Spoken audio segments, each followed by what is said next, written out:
Saya dikenal sebagai Kamaya, atau dulu tahun 2005 saya pernah mengikuti ajang pencarian bakat namanya Indonesian Idol. Tapi pada saat saya mengalami Yesus, itu semua mengubahkan, entah kenapa semuanya jadi nggak terlihat lebih penting daripada Yesus. Entah kenapa saya nggak ragu untuk, bahkan sekalipun saya harus kehilangan semua yang saya bangun bertahun-tahun itu, saya nggak ngerasa itu sebagai sesuatu yang rugi buat saya gitu. Sudah cukup, kasih karunia Tuhan udah lebih besar buat saya, karena pada saat saya mengalami Tuhan Yesus, saya menemukan harta yang paling berharga yang sesungguhnya.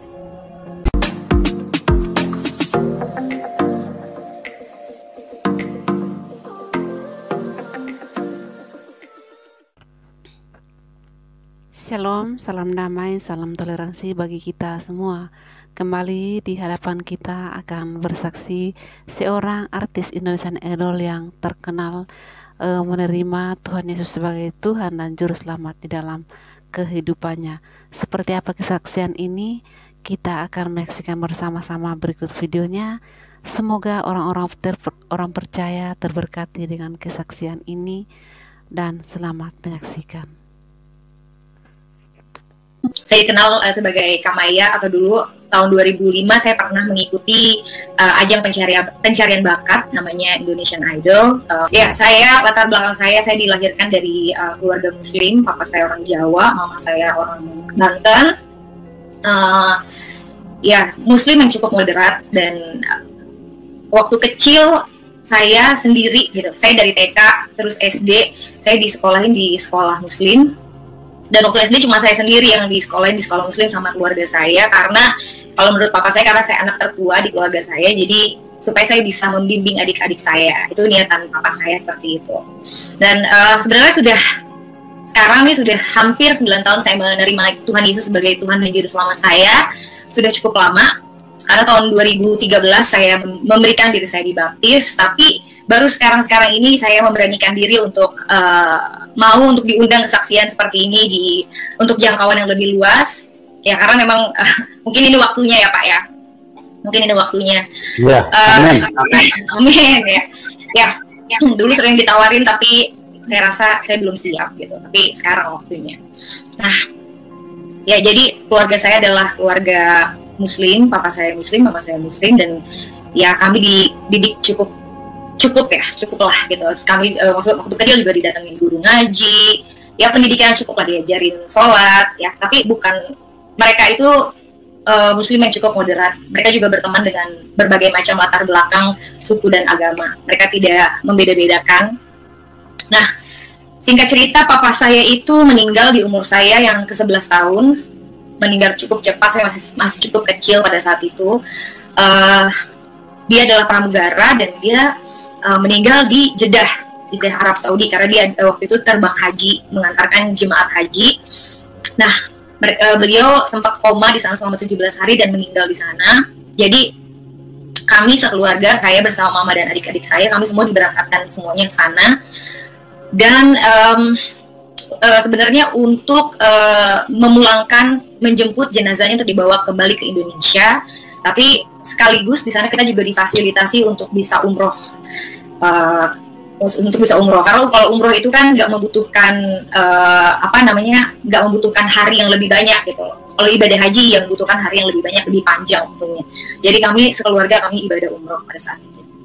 Itu juga pengalaman buat saya dan keluarga saya gitu.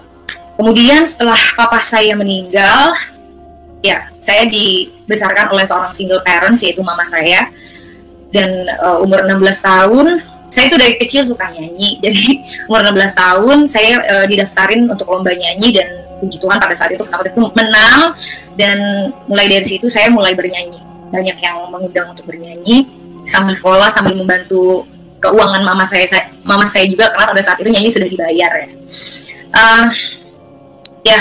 Kemudian tahun 2005 saya mengikuti ajang Indonesian Idol, itu season kedua, dan ya puji Tuhan saya masuk sampai finalis 6 besar, dan itu adalah pengalaman yang cukup berharga dan batu loncatan yang cukup baik, dan pengalaman yang cukup baik bagi saya, yang cukup berharga untuk jadi batu loncatan untuk karir saya. Dan pada saat itu yang terpenting buat saya tuh karir, membangun karir gitu loh. Jadi buat saya pada saat itu yang terpenting adalah karir dalam hidup saya. Saya ngejar karir terus Pak setiap hari gitu kan, kerja. Nah singkat cerita, pada umur ke-28 tahun itu, ya saya menerima Tuhan Yesus sebagai Tuhan dan Juru Selamat saya. Pada saat itu kondisi karir saya tuh bisa dibilang lagi cukup menanjak, cukup baik. Waktu itu saya lagi menerima nominasi award untuk album saya di salah satu ajang bergengsi yaitu Emmy Awards. Terus sama ya lagu saya lagi cukup diterima lah sama masyarakat ya. Chartnya waktu itu masih zaman radio ya, belum sosial media Instagram kayak sekarang gitu. Dulu masih chartnya itu menduduki tangga-tangga teratas lah. Jadi pada saat saya meninggalkan agama saya yang dulu, pada saat saya mengikut Tuhan Yesus, bukannya di kondisi saya yang lagi terpuruk atau lagi apa, enggak, justru saya sedang menikmati hasil jerih lelah saya dan saya sedang menikmati karir saya. Tapi pada saat saya mengalami Yesus, itu semua mengubahkan, entah kenapa semuanya jadi nggak terlihat lebih penting daripada Yesus. Entah kenapa saya nggak ragu untuk, bahkan sekalipun saya harus kehilangan semua yang saya bangun bertahun-tahun itu, saya nggak ngerasa itu sebagai sesuatu yang rugi buat saya gitu. Sudah cukup kasih karunia Tuhan udah lebih besar buat saya, karena pada saat saya mengalami Tuhan Yesus, saya menemukan harta yang paling berharga yang sesungguhnya. Tapi itu juga prosesnya luar biasa, Pak. Prosesnya panjang. Jadi saya berpacaran dengan, pada saat itu ya dulu cuman ya namanya anak muda ya, berpacaran, kita nggak mikir panjang, pacaran sama seorang anak gembala. Ternyata saya juga nggak tahu awalnya. Pacaran dengan seorang anak gembala sidang, dan ini adalah suatu hal yang geger pasti buat keluarganya dia, karena bukan hal yang mudah menerima bagi seorang gembala untuk menerima anaknya berpacaran dengan terang dan gelap, nggak bisa bersatu ya, berpacaran dengan seseorang yang berbeda keyakinan dengan anak. Itu bukan hal yang mudah gitu, karena orang tua mereka adalah gembala sidang, itu pasti tekanan yang berat. Mereka pasti akan diomongin sama jemaat, sama orang-orang di mana tempat mereka sering berkhotbah gitu. Dan ya, tapi justru disitulah saya mendapatkan itu adalah awal mula perjalanan saya mengenal Tuhan Yesus. Ya, jadi pasti awalnya saya ditolak sama keluarganya. Saya ditolak, tapi ya entah kenapa nih cowok yang sekarang udah jadi suami saya, Pak, puji Tuhan. Nih cowok berani memperjuangkan saya. Terus dia bercerita sama mamanya. Awalnya mamanya juga menolak, tapi justru mamanya menjadi salah satu orang yang paling berjasa di dalam saya mengenal Tuhan Yesus. Wow, itu luar biasa. Seharusnya dia menolak saya, seharusnya mungkin dia mengusir saya, tapi apa yang terjadi, dia justru memperkarakan itu sama Tuhan Yesus. Dia berdoa, dan kalau suaminya malah nyuruh ya jangan terima saya, tapi dia berdoa sama Tuhan. Justru Tuhan bukakan hatinya, malah dia bilang sama saya, ya saya berdoa, saya bergumul sama Tuhan, dan ya Tuhan kasih hikmat. Kalau saya nggak buka pintu untuk kamu, bagaimana saya bisa memperkenalkan Kristus sama kamu? Wow. Padahal sebagai seorang ibu gembala tentu saja itu bukan hal yang gampang, bukan hal yang mudah untuk menerima saya yang berbeda kepercayaan dengan dia, untuk masuk dan dia memeluk saya, untuk dia merangkul saya. Dan ya mulai dari situ dia bilang dia sayang sama saya. Dia juga bilang sama saya, kalau kamu menyayangi perempuan ini, kamu harus memberitakan Yesus sama dia. Dan ya saya percaya mereka mendoakan saya begitu rupa. bertahun-tahun saya juga sempat beberapa kali berdiskusi dengan dia, berdialog dengan dia, dan ya dia sering menyaksikan betapa hebatnya Tuhan di dalam kehidupan dia. Dia dulu terkena cancer udah berkali-kali, tapi ya dia menceritakan bagaimana Tuhan menolong hidup dia, dan saya amazed, nih orang kuat banget gitu. Bahkan dia masih bisa berkhotbah di mana-mana, dan menurut saya hidup dia tuh menjadi kesaksian yang luar biasa buat saya. Bagaimana saya juga melihat, walaupun pada saat itu saya belum sadar ya, tapi saya melihat di situ kebesaran Tuhan bagi hidup dia tanpa saya sadari. Dan ya beberapa kali juga saya pernah diajak untuk menemani beliau pelayanan. Terus ya beberapa kali saya mendengarkan juga khotbah-khotbah dari beberapa mantan ex-muslim. Ya sampai saya sering diajak-ajak menemani dia, terus mendengarkan beberapa mantan ex-muslim dari berbagai latar belakang, mulai dari yang artis sampai mantan ustadz, bahkan yang guru besar. Dan pada saat itu awalnya saya menolak gitu, saya menolak, nggak cocok gitu sama saya, dan sangat mengganggu saya gitu, apa yang dijabarkan, fakta-fakta apa yang dijabarkan, karena pada saat itu saya masih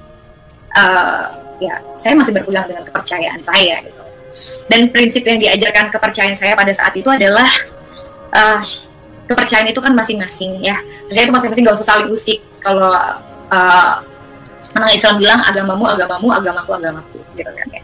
Dan setelah itu, setelah bertahun-tahun akhirnya saya memutuskan, karena bagi saya pada saat itu yang penting juga buat saya adalah karir saya, dan itu yang saya nomor satukan. Terus saya bekerja keras untuk karir saya, jadi saya memutuskan untuk nggak meneruskan hubungan itu, karena buat saya nggak make sense, nggak mungkin, nggak benar gitu loh. Oke, nggak mungkin nih saya sama dia gitu. Terus di satu momen akhirnya ya inilah yang membuat saya juga orang kedua yang menurut saya sangat berperan besar adalah ya mantan pacar saya yang sekarang jadi suami saya. Dia juga punya peran besar. Dia bilang pada saat saya bilang hubungan ini tidak mungkin diterusin, dia bergumul sama Tuhan, dia berdoa sama Tuhan. Akhirnya dia datang sama saya, dia bilang, tolong kasih aku kesempatan satu kali lagi. Aku akan ajak kamu ke Israel, aku akan bergumul sama Tuhan di sana, aku akan lihat tanda Tuhan. Kalau Tuhan bilang enggak, aku akan enggak. Tapi kalau Tuhan akan kasih tanda sama aku yang berperkara sama Tuhan. Kamu jalan-jalan aja. Aku yang berdoa, aku di sana yang bergumul. Terus aku ya sudah pasti saya menolak dengan mentah-mentah, karena ya ngapain saya ikut ke sana, ya lu aja gitu. Kalau bahasa saya dulu ya kamu aja yang berangkat gitu, kenapa saya harus ikut. Tapi ini orang nih gigih banget, saya akui dia sangat gigih, dan dia bilang nggak bisa, kamu harus ikut, please gitu ya, satu kali kesempatan.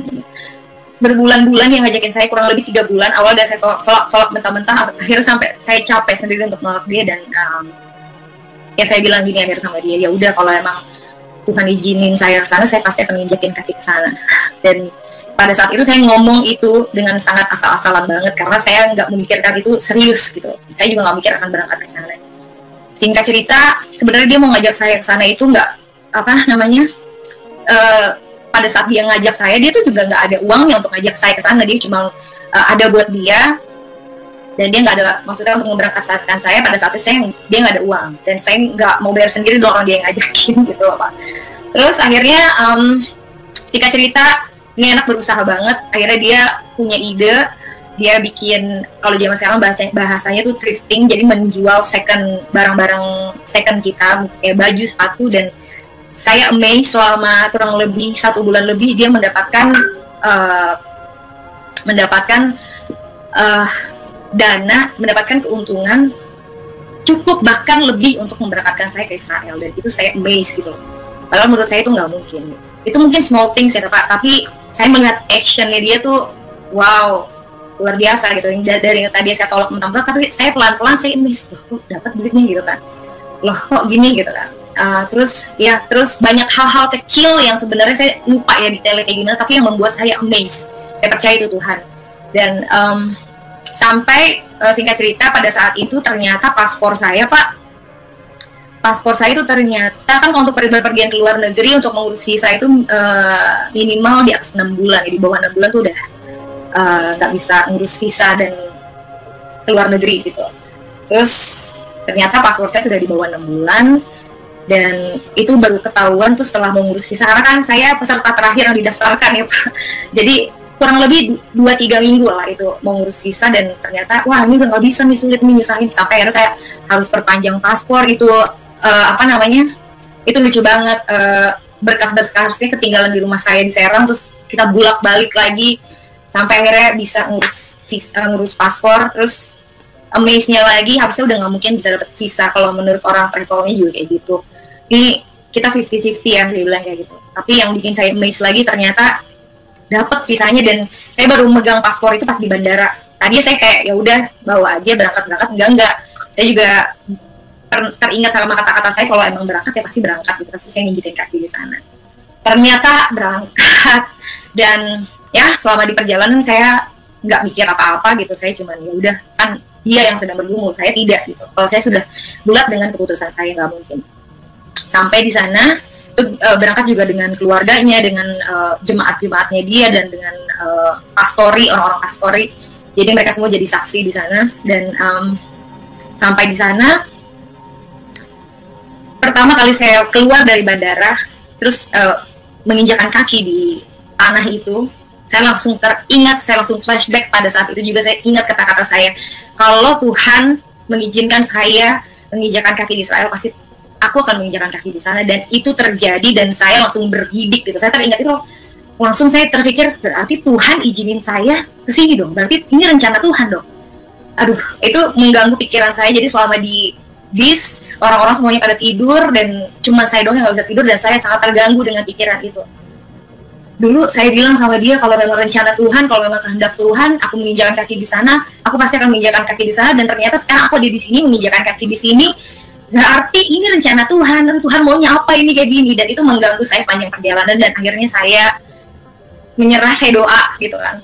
Saya nggak tahu gitu, saya nggak bisa diolah dengan pikiran saya akhirnya berdoa sama Tuhan di situ.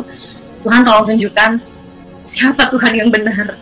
Aku nggak tahu, kayak maksudnya tolong Tuhan, tolong tunjukkan kalau memang Tuhan yang benar adalah Tuhan yang saya percaya selama 28 tahun ini. Waktu itu umur saya 28 tahun. Tolong Tuhan teguhkan saya, tolong kasih tunjuk sama saya. Tapi kalau misalkan Tuhan yang benar adalah Yesus yang mereka percaya, tolong Tuhan juga tunjukkan sama saya. Mau walaupun pada saat itu di pikiran saya tuh apa ya, itu kayaknya nggak mungkin gitu. Karena yang saya percaya selama ini adalah keyakinan saya, meskipun itu ya itu agama keturunan saya, tapi itu yang saya percaya, itu yang saya pegang. Dan singkat cerita, beberapa hari kami di sana, ya mereka berdoa, mereka pergi ziarah dari gereja ke gereja, dari suatu tempat ke tempat yang lain. Ya saya hanya mengikuti dan apa ya udah kan Kak, dia bilang ya udah kamu jalan-jalan aja, kamu enjoy karena memang tempatnya bagus. Ya udah saya enjoy aja, paling cuma dia tanya-tanya ini, tanya. Terus di hari kesekian, saya lupa hari keberapa, tour leadernya bilang, memberikan pengumuman di bis bahwa besok kita akan ada destinasi untuk pergi ke Sungai Jordan. Jadi bagi siapa yang mau dibaptis atau mau memberikan dirinya untuk rededikasi, silakan mendaftarkan diri kepada saya. Dan ya udah, bagi saya itu cuman sekilas info lewat gitu aja gitu. Sampai singkat cerita saya tidur, malamnya harinya saya tidur itu saya kecapean banget Pak, karena namanya ikut tour itu kan dari subuh kita udah siap-siap bangun, terus kan pindah hotel, pindah kota, baru pulang, baru sampai kamar tuh biasanya paling cepat jam 9 malam atau jam 10 malam, jadi capek banget. Dan singkat cerita, saya tidur pada saat itu, entah kenapa saya tidur dengan pakaian lengkap, masih pakai sepatu boots, masih pakai jaket, masih pakai tas bahkan, dan pegang handphone. Saya tidur kayak gitu sampai pagi. Dan di pagi hari itu adalah momen yang gak akan pernah saya lupakan. Itu momen yang merubahkan hidup saya. Mungkin saya bukan ketemu Tuhan dengan cara yang Tuhan datang sama saya menunjukkan sosoknya seperti apa, atau Tuhan datang di mimpi saya. Tidak dengan cara yang seperti itu. Tuhan bisa melawat umatnya, bisa datang dengan bentuk apa saja, dengan cara apa saja, maksud saya. Jadi pada saat itu pagi-pagi saya belum mudeng, dibangunin sama teman saya, bangun, kita mau pergi, kita udah mau berangkat gitu. Oh iya, saya bangun dan saya mandi. Nah di kamar mandi itu adalah moment of truth, karena disitulah saya mengalami sesuatu yang mengubahkan hidup saya. Hanya small things yang Tuhan bukakan di dalam kehidupan saya, dan itu mengubah segalanya. Jadi pada saat saya di bawah pancuran itu masih ngantuk-ngantuk, terus tiba-tiba kayak Tuhan bikin flashback dari kejadian saya waktu kecil itu. Saya yang di sekolah Muslim, terus ya papa saya minta saya untuk ini adik-adik saya, terus saya umroh, terus banyak hal lah. Saya juga saya nyanyi, saya beberapa kali pernah pacaran dengan orang yang beda agama, sampai saya doa gitu sama Tuhan, kok aduh jangan deketin sama orang-orang yang beda agama dong gitu. Ya itu masih konyol lah, tapi intinya terus sampai di momen aku ada di situ, dan suara hati aku bilang, aku percaya itu Roh Kudus, Maya tidak ada yang kebetulan. Sampai aku ingat juga kalau aku menginjakan kaki di situ itu adalah kehendak Tuhan, Maya tidak ada yang kebetulan. Dan itu yang ada di pikiran aku sepanjang hari.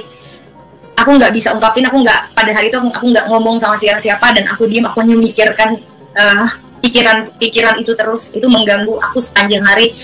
Dan entah kenapa pada saat kami setelah makan siang di satu tempat, saya mendatangi sang tour leader, dan saya menuliskan nama saya di situ.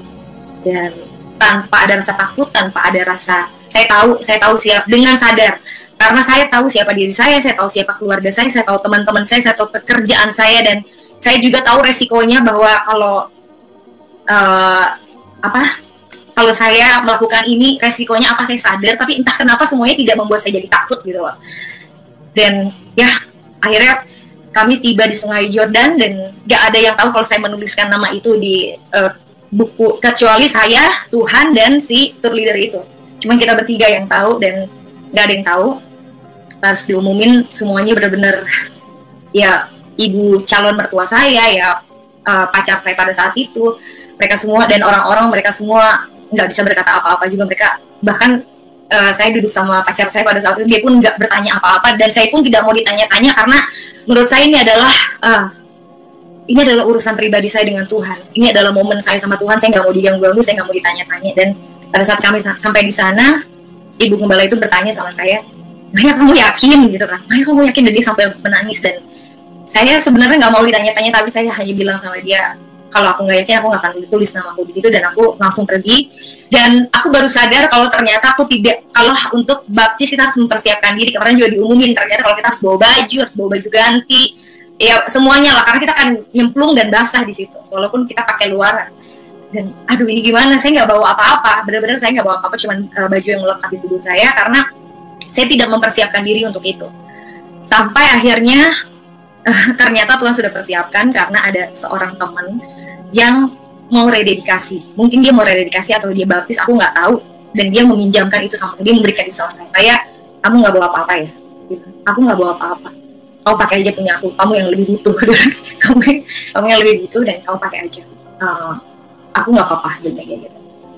Ya, aku percaya Tuhan juga yang sudah menyediakan itu. Sampai akhirnya pada saat aku mau memberikan diri aku dibaptis, aku langsung seolah-olah kayak terflashback lagi, kerjaanku, karirku, keluargaku, bagaimana. Tapi entah kenapa itu tidak menghalangi aku untuk melangkah untuk dibaptis. Dan pada saat itu aku memberikan diri aku dibaptis. Dan itu baru awal, itu baru startnya aja. Karena setelah itu ya justru ceritanya setelah itu gitu, bagaimana aku mempersiapkan diri aku. Setelah aku pulang, aku mempersiapkan diri aku sangat rindu, aku sangat haus untuk mengenal Tuhan. Dan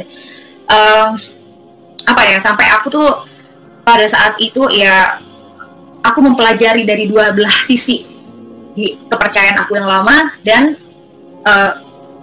tentang Yesus, ya, dari Alkitab dan dari kepercayaan aku yang lama. Aku pelajarin sejarahnya sampai aku menemukan satu artikel yang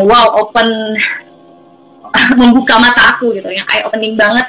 Itu membuka mata aku bahwa dia adalah seorang guru besar, profesor, seorang pendiri, seorang leader yang luar biasa dari negara Timur Tengah sana, tapi dia juga mengalami Tuhan Yesus. Dan ya awalnya dia menolak, sampai akhirnya dia membeberkan fakta-faktanya di antara kedua keyakinan ini, bahkan di antara sosok nabi mereka dan Yesus, membeberkan fakta-fakta sejarahnya semuanya. Sampai aku pelajarin, terus aku belajar lagi dari tempat yang lain. Wow, itu harta yang paling berharga buat aku, karena semakin menguatkan keyakinan aku, dan semakin aku belajar, semakin aku ternyata selama ini aku tuh nggak tahu apa-apa, aku nggak ngerti apa-apa. Wow, thanks God, ini adalah anugerah yang nggak bisa ditukar sama apapun. Ini adalah anugerah yang terbesar. Aku juga nggak akan menukar apapun. Aku tahu resikonya, aku sangat tahu. Sampai akhirnya setiap hari aku di gereja kami pada saat itu ada 4 kali ibadah dalam 1 minggu. Ibadah hari Minggu udah pasti, tengah minggu, terus ada pendalaman Alkitab, ibadah pemuda. Dan ya kalau saya nggak ada kerjaan atau setelah saya kerja atau meeting, saya pasti langsung meluncur ke sana. Jadi ya dari situlah berbulan-bulan akhirnya keluarga saya curiga. Dan karena saya jarang bersama mereka di rumah, saya kerja aja saya udah jarang sama mereka, ini lebih jarang lagi gitu. Karena ya itu balik lagi, saya haus, saya mau belajar, saya saya pengen diisi gitu, saya ingin memperlengkapi diri saya gitu. Sampai akhirnya ya tibalah momen dimana saya harus berkata terus terang dengan keluarga saya. Waktu itu ibu gembala saya juga berpesan bahwa kalau tiba waktunya, kamu jangan sampai menyangkal Tuhan Yesus. Dan saya tahu hari itu akan datang, dan saya mempersiapkan diri saya sedemikian rupa sehingga pada saat hari itu datang saya tidak menyangkal Yesus. Dan puji Tuhan saya tidak menyangkal Yesus, padahal saya juga dalam hati takut banget. karena mama saya itu punya penyakit jantung dan dia sudah pasang ring, dia pernah kena serangan jantung beberapa kali. Saya takut, saya doa sama Tuhan, Tuhan tolong pada saat saya ngomong ini sama mama, kiranya jangan sampai dia kena serangan jantung, kan nanti konyol gitu. Maksudnya pasti aku percaya kuasa Tuhan dinyatakan, dan puji Tuhan pada saat saya menyatakan itu, yang penting dia nggak kena serangan jantung, dan tidak terjadi ya. Tapi dia marah, dia mengungkapkan kemarahannya dengan kata-kata, udah pastilah kata-kata yang gak enak didengar. Dan singkat cerita, ya dia juga pernah menemukan Alkitab di dalam lemari saya, adik-adik saya juga. Ya, kecurigaan mereka tuh sudah semakin bertumpuk sampai akhirnya dia menanyakan, kamu jadi Kristen sekarang? Dan ya saya jawab, iya Mak. Dan saya bersaksi tentang Yesus, dan akhirnya saya diusir dari rumah. Ya, terus pada saat itu, ya saya menghubungi ibu gembala saya bilang, mama saya sudah bertanya sama saya dan saya diusir, saya cuma bawa koper dan mobil, udah itu aja. Saya pikir udah saya cari kos di mana lah gitu. Tapi ibu gembala saya bilang pada saat itu, kalau kamu tinggal di kos, kamu sendirian, kamu pasti stres banget, karena pada saat itu juga di sosial media semua teman-teman yang begitu banyak ternyata jadi nggak punya teman sama sekali. Saya benar-benar sendirian. Tuhan izinkan saya untuk merasakan itu sendirian. Saya pada saat itu saya cuma mengandalkan Tuhan gitu. Saya benar sendirian karena di sosial media semua teman-teman saya, keluarga, ya banyak sekali mereka ya menghujat, mereka ngata-ngatain, ya kafir lah, ya banyak hal, pakai ya banyak ayat-ayat juga ditulis sama mereka untuk menyindir saya. Dan saya sampai off dari sosial media pada saat itu, saya break dulu karena saya tahu kalau saya ngeliatin itu pasti saya nggak kuat gitu, pasti saya jadi lemah. Lebih baik saya fokus untuk diri saya dan Tuhan dulu. Dan pada saat itu ibu gembala bilang sama saya untuk, Maya lebih baik kamu tinggal di pastori, kali pastori itu banyak kakak-kakak pastori, kamu tidur di kamar perempuan bareng-bareng sama mereka supaya kamu nggak sendirian. Dan kalau kamu sedih, kalau kamu kamu mau lebih baik kamu mengisi hari-hari kamu dengan kamu belajar tentang Tuhan, sehingga kamu nggak fokus sama masalah kamu. Dan ya awalnya saya menolak karena aduh gak enak dong masa saya tinggal di pastori gitu kan. Tapi bener juga, kalau saya tinggal sendiri itu pasti akan saya makin lemah gitu, bukan karena kepikiran masalah saya karena tembok kiri tembok. Lebih baik ya udah di sana ada kakak-kakak yang bisa saya belajar banyak sama mereka, saya bisa sharing sama mereka, mereka bisa mengajarkan pelayanan sama saya, bla bla bla. Sampai akhirnya ya udah, singkat cerita saya tinggal di pastori dan saya belajar banyak, saya melayani Tuhan. Singkat cerita lagi, akhirnya pacar saya melamar saya, dan satu pesan mamahnya, kita harus tetap menghormati orang tua, kita harus meminta izin dan restu dari beliau.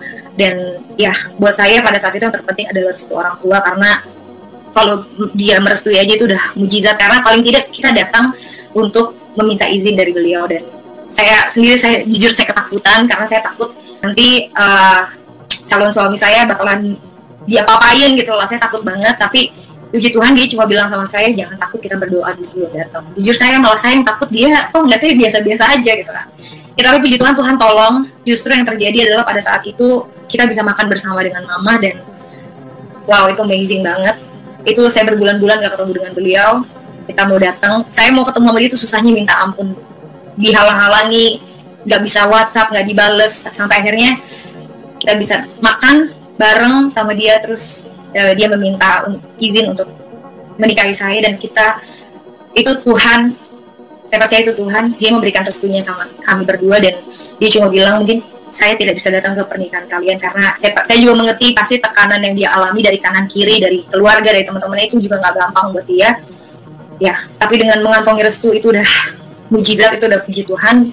Dia pun bercerita sama saya bahwa sebenarnya ada berbagai ancaman buat saya. Maksudnya ada berbagai macam ya ada orang-orang yang mau mengancam kita, tapi ya dari pihaknya dia. Terus dia bilang sama kita, itu dari mulut dia sendiri yang cerita, tapi dia bilang jangan, bagaimanapun itu anak saya gitu. Sampai akhirnya dia pingsan dan itu nggak terjadi gitu, dan kita nggak kenapa-kenapa. Dan saya percaya sekali lagi itu adalah Tuhan. Dan waktu itu sampai ya kita pengen asilumkan ke Amerika, tapi enggak lah, saya percaya nggak perlu sampai kayak gitu-gitunya.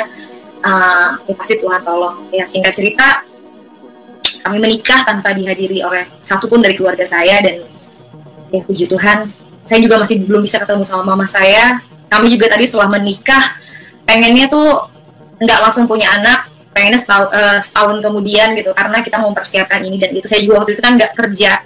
Oh ya, saya juga belum cerita. Jadi pada saat itu begitu orang-orang tahu status saya sebagai pengikut Kristus dan saya meninggalkan agama saya yang lama, tidak ada orang yang mau mengajak saya bekerja sama lagi, dan saya tahu itu resiko. Jadi saya sudah sadar. Jadi pada saat itu terjadi, saya tidak mempermasalahkan itu. Bahkan apa ya, tadi saya sudah bilang kalau dulu itu adalah hal yang terpenting buat saya. Itu adalah hal yang selalu saya pikirin, yang penting banget, yang saya kejar-kejar terus. Kalau setelah saya menemui Kristus, setelah saya mengalami Kristus, entah kenapa itu bukan terlalu penting, bukan menjadi hal yang terlalu penting buat saya. Jadi setelah saya menikah, ya saya bingung saya mau ngapain gitu kan. Jadi nanti deh kita punya anak tahun depan aja gitu, sambil mempersiapkan aku ngapain ya, aku nggak kerja gitu. Sampai akhirnya ternyata Tuhan berkehendak lain. Saya dua bulan menikah, saya punya anak, hamil, dan di tahun depannya kami memiliki anak. Dan puji Tuhan, ternyata ada rencana Tuhan di balik itu. Ya hati oma mana lah, hati oma opa mana gitu, hati nenek dan kakek mana yang tidak dulu melihat cucunya. Ternyata itu rencana Tuhan. Dan pada saat melahirkan, mama saya ada di situ. Dan setiap saya melahirkan, mama saya selalu ada menemani saya, dan hubungan kami perlahan-lahan mulai pulih. Dan bahkan mama saya, kami sudah sering saling menjenguk, bahkan menginap di tempat saya, dan itu udah hal yang amazing banget.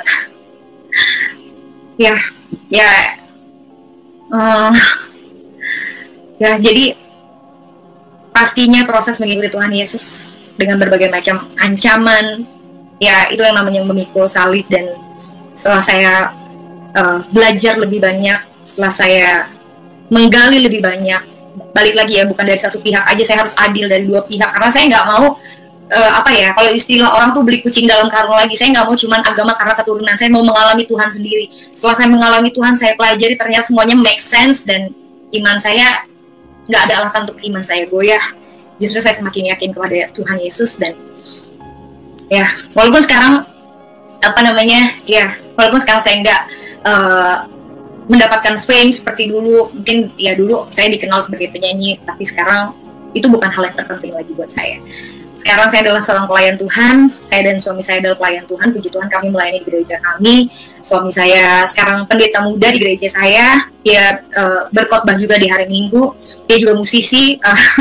Dia main band juga. Dia juga seorang produser. Dan saya sebagai ibu rumah tangga dari 3 orang anak yang diberkati Tuhan. Dan saya melayani Tuhan. Puji Tuhan, saya pastinya saya menyanyi ya. Saya worship leader. Dan saya juga saya pernah mengikuti kelas untuk seni berkhotbah, dan itu puji Tuhan saya lulus. Kalau ada kesempatan, karena anak saya masih kecil-kecil, tadi saya mau ambil kelas teologi gitu, tapi karena anak saya masih kecil-kecil, jadi kayaknya belum waktunya. Jadi ya, tapi saya tapi tidak menghentikan kita untuk belajar. Kita bisa belajar dari mana aja, sampai kesempatan itu tiba kita bisa belajar dari mana aja. Dan ya saya juga berkhotbah di kaum kecil seperti kaum ibu atau kaum pemuda. Ya puji Tuhan, kami berdua sama-sama melayani Tuhan. Dan kami juga masih tetap berkarya. Kami punya band namanya Kamaya and Mr. Postman. Di band itu kita menyampaikan kasih yang universal. Dan dulu juga bukan orang yang percaya, saya juga pengen semua orang merasakan kasih Tuhan. Jadi kami membuat band itu dengan salah satu sahabat kami, dan liriknya positivity dan uplifting, yang mudah-mudahan bisa memberkati untuk semua yang. Ya, terima kasih sahabat dan saudara yang berkati Tuhan. Kita telah menyaksikan bersama bagaimana kesaksian artis internasional Adul ini. Tentunya saya percaya kita yang mendengarkan akan terberkati dengan video kesaksian ini. Jika Bapak Ibu merasa terberkati, silakan dibagikan kepada orang-orang yang berkenan untuk menonton video ini. Marilah terus mengimplementasikan cinta kasih kepada sesama kita, sekalipun mungkin hati kita seringkali tak menerima tentang ketidakadilan di sekitaran kita, tetapi percayalah karya Tuhan itu sungguh ajaib dan sungguh indah di dalam hidup kita orang-orang percaya. Shalom sahabatku, Tuhan Yesus memberkati kita semua.